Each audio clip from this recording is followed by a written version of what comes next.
بسم اللہ الرحمن الرحیم۔ السلام علیکم۔ فوتگی کے بعد دیکھا گیا ہے کہ لوگ تیجا کرتے ہیں، پھر چوتھا کرتے ہیں، 10واں کرتے ہیں، پھر چہلم کرتے ہیں، پھر سالیانہ کرتے ہیں، پھر پتہ نہیں کیا کیا کرتے ہیں۔ حالانکہ شریعت میں اس کی کوئی بھی اجازت نہیں ہے۔ قرآن اور حدیث میں ان چیزوں کا کہیں بھی کوئی بھی ذکر نہیں ہے، نہ اجازت ہے۔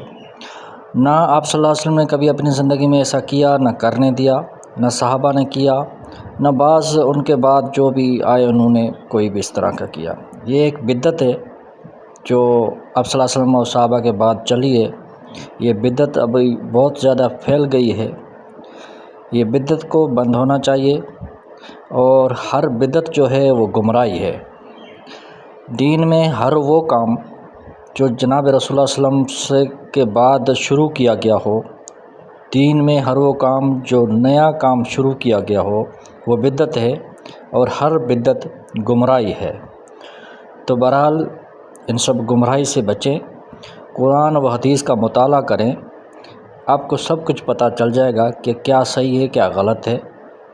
تو اپنا زندگی کا رخ صحیح کریں، صحیح دین پہ چلیں، صحیح معلومات رکھیں اپنے ذہن میں، اور گمراہی سے بچیں۔ جزاک اللہ۔